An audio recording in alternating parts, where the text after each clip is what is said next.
Oi, pessoal. Hoje vamos ler o capítulo 7, versículo 15. Acautelai-vos dos falsos profetas, que se vos apresentam disfarçados em ovelhas, mas por dentro são lobos roubadores. Pelos seus frutos os conhecereis. Colhem-se porventura uvas dos espinheiros ou figos dos abrolhos? Assim, toda árvore boa produz bons frutos, porém a árvore má produz frutos maus. Não pode a árvore boa produzir frutos maus, nem a árvore má produzir frutos bons. Toda árvore que não produz bom fruto é cortada e lançada ao fogo. Assim, pois, pelos seus frutos os conhecereis. Nem todo que me diz Senhor, Senhor entrará no reino dos céus, mas aquele que faz a vontade de meu Pai que está nos céus.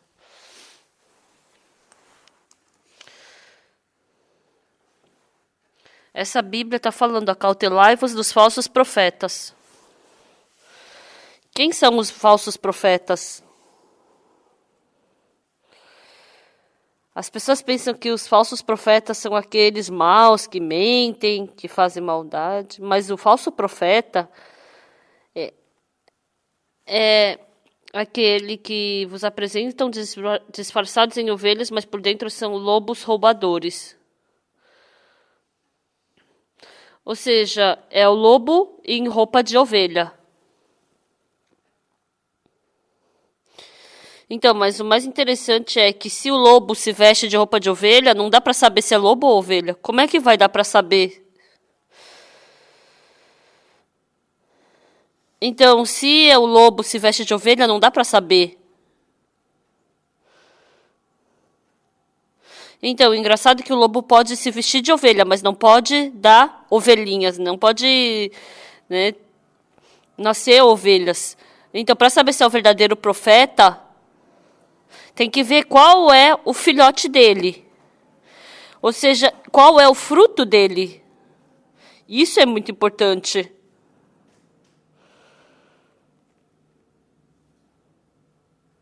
Então, Jesus Cristo já sabia que o lobo viria e trabalharia e já nos avisou.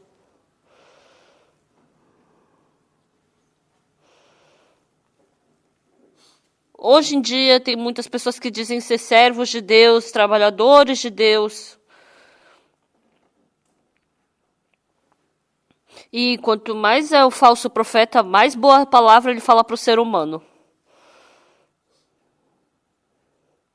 Antes, quando eu comecei a ministrar, eu queria ser um bom pastor.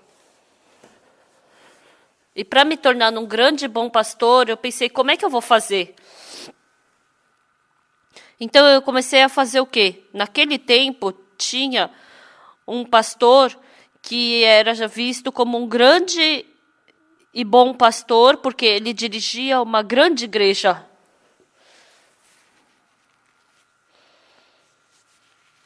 E eu, escutando a pregação desse pastor, no começo eu queria me tornar num grande pastor, num grande e famoso pastor. Mas depois eu descobri, eu não posso me tornar num grande e famoso pastor. Dentro da pregação de um grande e famoso pastor,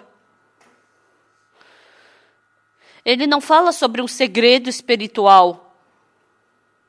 Fala o que todo mundo sabe. Tem que fazer bondade, tem que fazer boas obras. Deus é um bom Deus. Quando ele fala algo que o ser humano gosta, muitas pessoas gostam desse pastor e seguem a esse pastor. Então, o resultado de eu ter escutado a pregação desses outros pastores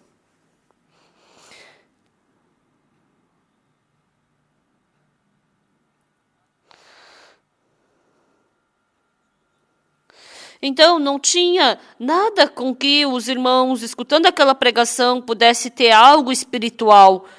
Mas só estava fazendo as pessoas escutarem palavras boas. E a pregação só tinha 20 minutos, era bem curtinha. E naquela curta pregação, falava para o ser humano fazer boas obras, fazer bondade. Essa era a maioria da parte da pregação.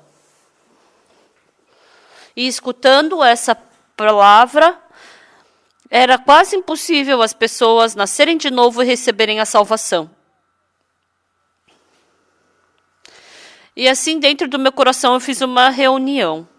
E eu decidi o que no meu coração? Eu não vou me tornar um grande pastor. Eu não quero me tornar um famoso pastor. E naquele momento eu apaguei ser um grande e famoso pastor no meu coração. Então, que pastor eu tenho que me tornar? Eu pregando a verdadeira palavra de Deus? O que Deus deseja? Deus deu o seu Filho, Jesus Cristo, na cruz. Por quê? Para nos salvar. Deus nos deu Jesus pelos nossos pecados. E aí eu comecei a pregar. Como eu preguei? Como as pessoas podem receber a salvação? Como a pessoa pode acreditar que Jesus Cristo veio para lavar os nossos pecados?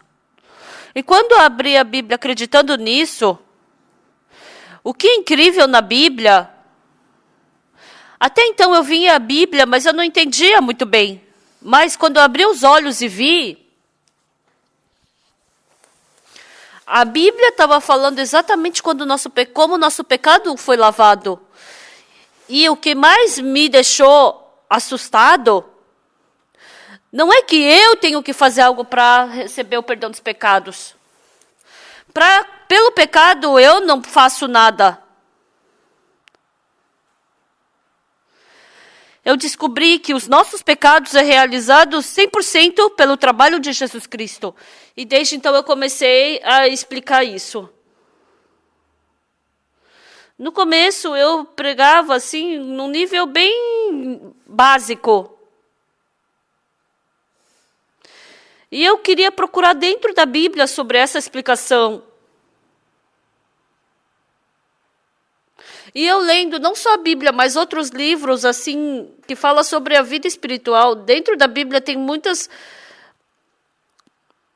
que falam muitas coisas, mas não tinha muitos livros que falavam exatamente sobre o perdão dos pecados. Eu li o livro de John Wesley, eu li o livro de D.R. Wood, e li também do James Smith, li também o livro de Martim Lutero. E lendo esses livros, o que era triste? Eu não sei se é porque eu sou assim um pouco falto que eu não consegui entender bem, mas como o meu pecado foi lavado? Quando o meu pecado, ele foi lavado e eu liberto pelo sangue de Jesus Cristo, eu não conseguia enxergar isso nos livros. Eles falaram que escreveram sobre o perdão dos pecados. Eles colocaram esse título como perdoar os seus pecados. Mas eu vi falando um monte de asneira e acabando o livro. E eu pensei no meu coração, eu quero pregar esse livro. Em 1974, eu vivi em Daegu, Padon. E tinha somente umas 20, 30 pessoas na igreja. E eu tinha muito tempo para eu falar sobre a Bíblia. E lendo a Bíblia, eu li os 5 livros de Moisés. Eu li Gênesis, Êxodo, Levítico, Números, Deuteronômios. E aquela palavra veio de uma forma muito quente no meu coração. Então, o que veio no meu coração? Como a gente pode se libertar do pecado? Eu pude saber exatamente sobre isso. Eu falo frequentemente. Deus mandou Moisés subir no Monte Sinai. E deu as 2 tábuas de pedra para Moisés no Monte Sinai. E quando Moisés desceu com essas 2 tábuas de pedra, surgiu um problema. Porque se eles descem, começa a surgir o pecado. E o povo de Israel começou a cometer pecado.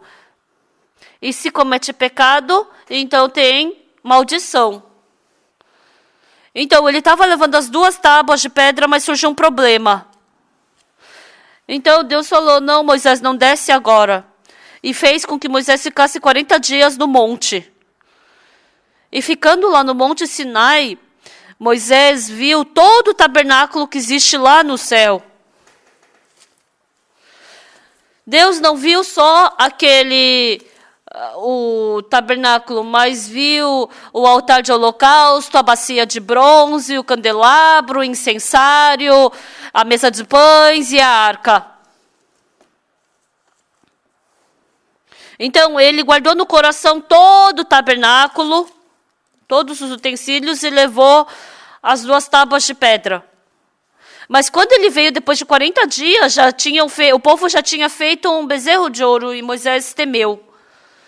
Para aquelas pessoas que cometeram esse pecado, não tem problema se não tivesse lei, mas como a lei foi realizada, eles vão receber maldição.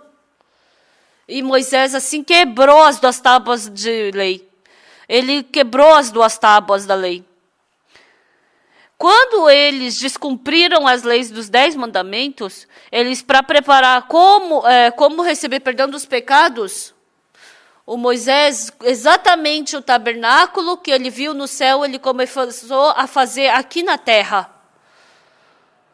Aquele altar de holocausto lá do céu, ele fez aqui na terra igualzinho, porém um pouco menor.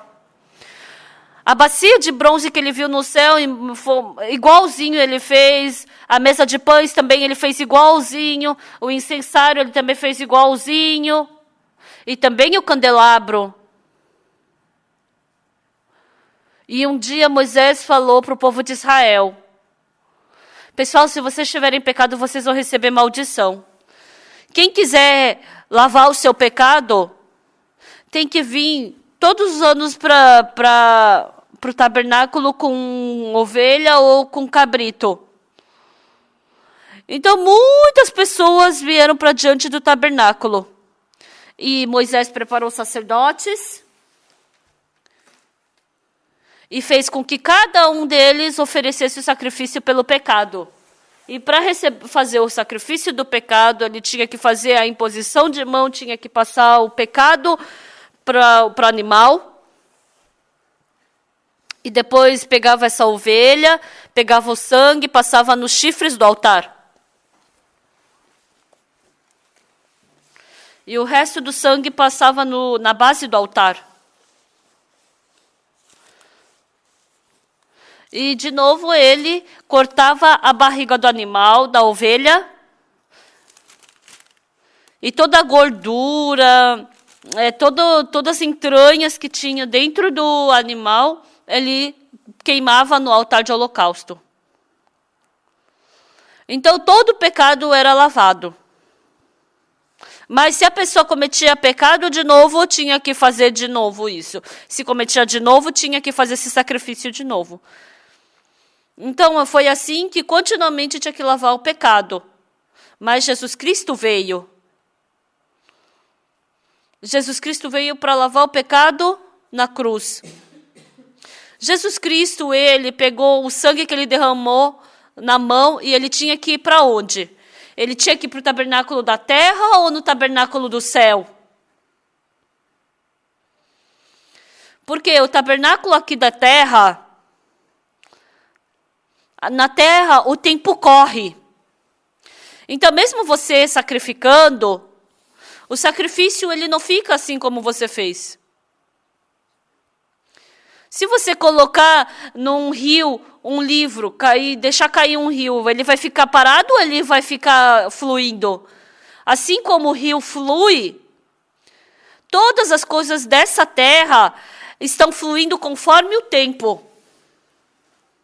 Mesmo nós estando falando agora, porque o tempo continuamente passa, se torna coisa do passado.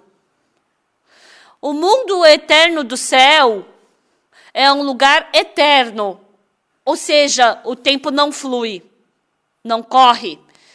Então, quando você sacrifica no céu, o pecado é lavado, mas isso é um lugar eterno. E o sacrifício dessa terra passa. Porque lá no céu ele sacrificou de uma vez por todas. Não precisa sacrificar 2 ou 3 vezes. Porque o sacrifício dessa terra não é eterna. Cada vez que comete pecado, tem que lavar de novo o pecado.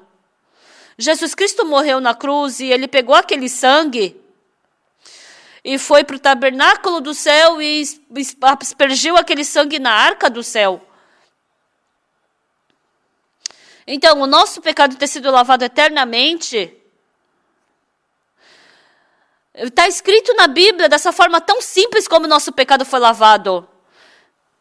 Por isso, em Hebreus 10:10 está escrito exatamente: nessa vontade é que temos sido santificados mediante a oferta do corpo de Jesus Cristo uma vez por todas. Nós termos nos santificados, nós termos sido lavados é por causa não do nosso esforço, mas é pela oferta do corpo de Jesus Cristo, uma vez por todas que fomos lavados. Ou seja, pela oferta do corpo de Cristo nós fomos purificados.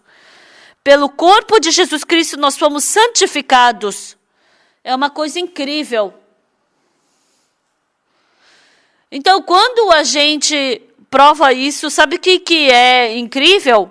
Não é que a gente fez alguma bondade, a gente se esforçou, fez alguma coisa.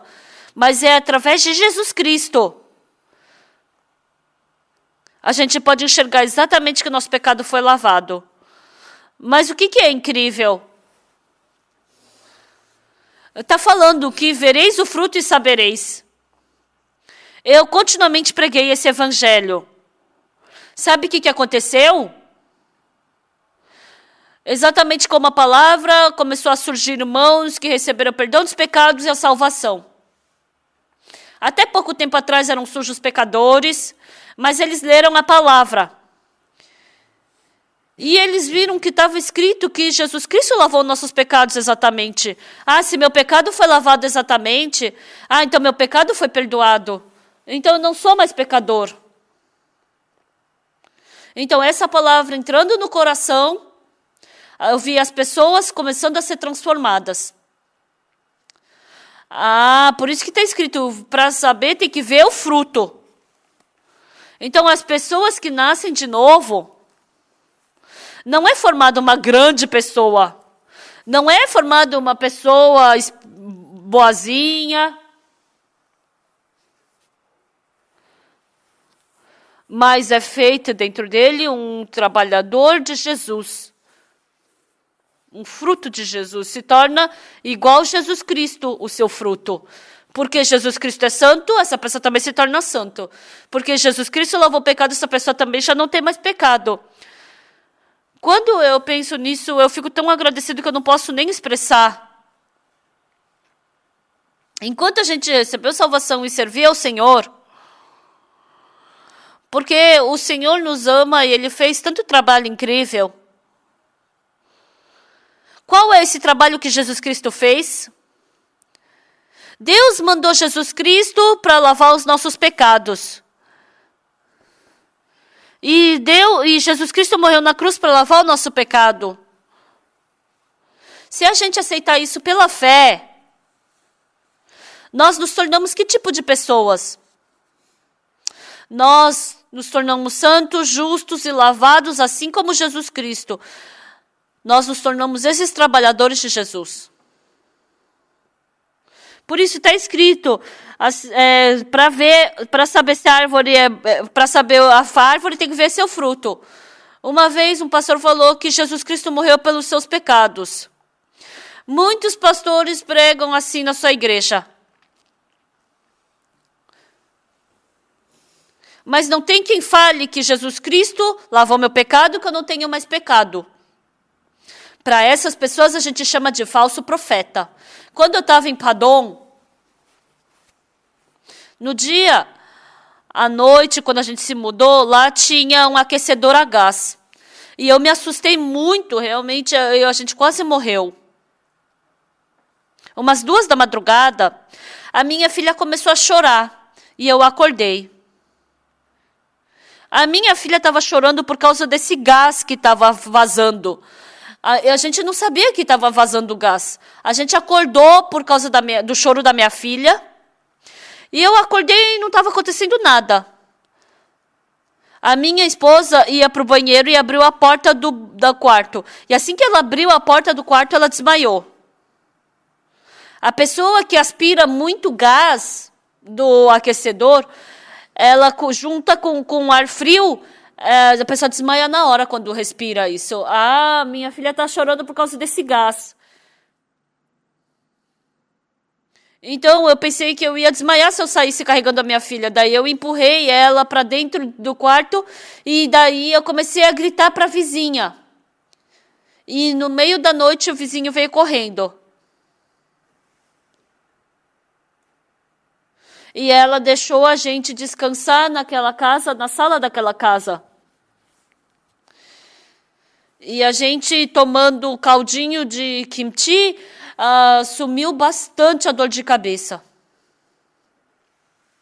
Então, eram umas 2 da madrugada e eu comecei a conversar com aquela vizinha. Ai, desculpa. A gente se mudou há pouco e a gente não conseguiu te cumprimentar antes, né? E vamos cumprimentar agora, assim. E toda aquela família frequentava a igreja.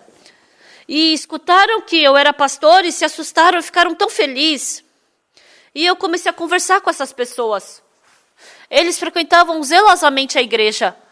Com todo o coração, serviam à igreja. Mas eles não receberam perdão dos pecados. Sempre estavam sofrendo por causa do pecado. Eles cantavam que é alvo mais que a neve. Que o pecado se tornou mais alvo do que a neve. Mas eles ainda tinham pecado. E eu pregando o evangelho para eles um por um, eles receberam perdão dos pecados e descobrindo que os seus pecados se tornaram mais brancos que a neve, ficaram tão felizes. Então, desde então, eles começaram a frequentar a nossa igreja. Porque vindo toda a família deles, veio um monte de pastor e um monte de diácono da igreja antiga deles. E eles começaram a conversar com a gente. E aquele pastor falou para mim, você disse que não tem pecado. Você não comete pecado? Naquele tempo eu tinha 30 e poucos anos. E aquele pastor tinha uns 60 e poucos anos. E eu perguntei, pastor, o senhor pede para todo dia seu pecado ser perdoado? Lógico, eu tenho que pedir para perdoar meu pecado. Vocês não oram assim? Ah, sim, pastor, nós oramos. Mas não oramos desse jeito. Pastor, a pessoa que pede para Deus perdoar seu pecado, é uma pessoa que recebeu o perdão do pecado ou que não recebeu o perdão do pecado? É uma resposta muito simples, né? A pessoa que pede para perdoar seus pecados é uma pessoa que não recebeu o perdão dos pecados. E depois eu perguntei de novo.